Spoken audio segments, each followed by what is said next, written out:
Hey, what's going on, guys? It's your boy, Nerd Mode On, and I'll be doing a gameplay commentary over some Call of Duty Ghosts. In this particular episode, guys, I'm going to be talking with you guys about the comparisons of things I've really been enjoying, and just kind of give you guys some information about Call of Duty Ghosts, just in case you were unfamiliar with the mechanics or the features that they've implemented. Of course, guys, to jump right into it, I've been telling you guys this a lot, but I have really thoroughly enjoyed this particular Call of Duty. And you guys know, some of you veterans out there know that I'm maybe not the best person to talk to about Call of Duty. There's a few things I don't like. There's a lot of things that drive me nuts, and you guys know them by now. If you've been around for quite some time, you've heard videos, snippets, stuff like that. You can piece them together pretty easily. It's not that difficult. But of course, with that in mind, I just really find this game to be a lot more balanced. I like the features they've implemented, and for me to actually enjoy a Call of Duty has been quite some time. Black Ops 1 was the last one that I enjoyed, and the previous ones before that were all absolutely magnificent. Modern Warfare 2 had its problems. Black Ops 1 was a little bit more hardcore and a little bit more, balanced than maybe it should have been. I don't know. Depends on what kind of gameplay you were looking for, of course. Call of Duty 4 and World at War are absolute classics. You can't go wrong with those. I mean, granted, nowadays, if you try to go back to them, the little script kiddies have been ruining the game, so you can't really have fun in that game anymore. But, it's just nice to know that, the original kind of multiplayer Call of Duties were really strong. Now, of course, I've played every Call of Duty to date, but I haven't played them all online, so I don't know about the Call of Duty 2 and 3, nor do I really care. I'm sure the graphics would just kind of deter me away and make me not want to play it. But quite frankly, I've heard that Call of Duty 2 and 3 were fairly well. It depends on what kind of Call of Duty player you were, what you were looking for, and really how you wanted to go about it. So that will kind of figure out if you were into one or maybe didn't like either or whatever the circumstance is, of course. But you can't go wrong with the classics. I mean, you just can't. They're absolutely phenomenal. If you had the luxury of playing them, congratulations, myself included. But with that in mind, of course, if this is the first Call of Duty you've jumped into, or if you're just kind of new to the Call of Duty franchise, I'm sure you haven't really got to experience what the old days were like. And to be honest with you kind of missed them, but that's to be expected. I'm sure some of you guys maybe weren't old enough to play games at the time, or maybe you were too busy with your job, or, whatever circumstance you were in. So, just take that with an assault, of course.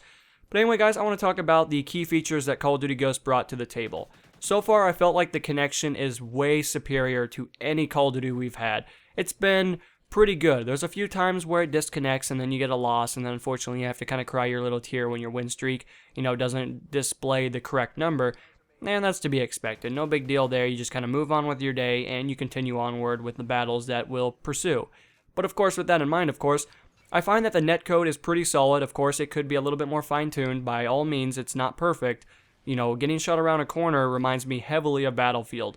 But with that in mind, Call of Duty has always been one of those games to also have this problem too, followed by many other multiplayer shooters. So don't just take this as a hit at, Black Ops or any other particular Call of Duty, for example, or a Battlefield title in that exact same sentence. But when it comes down to it, the netcode could be a little bit more fine-tuned. I find that I get shot around a corner quite often, which I don't enjoy. But overall, the connection is solid, and I'm really excited about that. No more guy from Burger King hosting the lobby anymore, or no more guy stealing it from, McDonald's or the clearest establishment next to them. Overall, it's been pretty solid, and I've quite frankly enjoyed it, and I continually pull host a lot. This reminds me of Black Ops 1, where I used to pull host, I'd say 85% of the games, because I had a really good connection, and believe it or not, that's probably why I enjoyed Black Ops 1 a lot more than I did the other Call of Duties. But of course, guys, with that said and done, the sliding feature has quickly become one of my favorite features in the Call of Duty Ghost. The reason I particularly say this is because I like the overall way they went about it. They didn't make it overpowered, they didn't make it underpowered, they just kind of added a new dynamic to the game. Being able to slide into cover is something that I've wanted for so long. It reminds me heavily of watching the pre-Battlefield 3 video where you saw the guy running and then all of a sudden he goes to more of a crouched position and he kind of slides. Unfortunately, when the full game came out, it really wasn't there as much as I thought it would be. And that's unfortunate, but, it's just the name of the game, of course. But Call of Duty has added in this, new, baseball feature into it where you slide literally, 5 feet or so. And I really enjoy it. I think it adds a new dynamic. I think a lot of the people are going to be using it. And to be honest, it just looks really cool. Of course, if you're really good at the game and you understand how hitboxes work, you'll realize if you exploit this, it actually decreases your hitbox, makes you harder to hit, and also gives you an advantage, especially when you perk back up. So, if you guys aren't using the slide feature maybe as much as you might decide to, I highly recommend it because, well, it's going to give you a competitive advantage in comparison to people that don't use it, so take that with a grain of salt. Now, of course, with that said, guys, I like how the game is simplified a lot more. There's no more crazy kill streaks that absolutely destroy the map and just tear down the frame rate. I like how it's a lot more complex, and it really depends on what playstyle you wish to pick on. It doesn't actually have to be like, well, I have to use an assault rifle because this is the best class in the game anymore. I don't have to use a submachine gun like Black Ops 2. You guys can use whatever you want. You can be successful with any class in this game, and you can also make that class the best class it can be. You can make it so it competes with the higher end classes, which is something that Call of Duty is not known for. Let's all be honest here, there's only two major king classes in the Call of Duty franchise, and that is being the assault category and the submachine category. But I feel like you can use whatever gun you want because the map are a lot larger than they used to be, which also allows you as a player to decide what function you wish to serve. If you want to be a recon player, you want to sit back and scope out the area, you have the ability to do that, and there's perks there that are going to make you successful. If you want to be a bipod pro user using that LMG, sitting up on a wall and just spraying down the spawn, believe it or not, there's stuff there for you as well. If you like to run and gun, you got speed perks. If you're an assault player, you like to play a little bit more defensive like myself, there are definitely perks there that will make you successful. And this is the one Call of Duty that I can personally say that having this many perks actually makes the game good. It actually makes people decide what they want.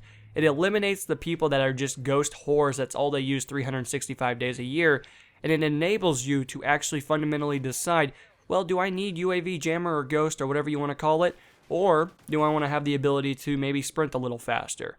It allows you as a person to figure out which class is the best for you and what class is going to make you the most successful, which I thoroughly appreciate, and I'm glad they actually took a different route because, let's be honest, the last 6 Call of Duties have been about the same perks. Everybody uses about the same thing, and, it just makes the game boring. It just tears it down, makes it non-fun, and, 6 months down the road, we're all ready for a new game to come out. So it's nice to see that the customization has been racked up beyond comparison.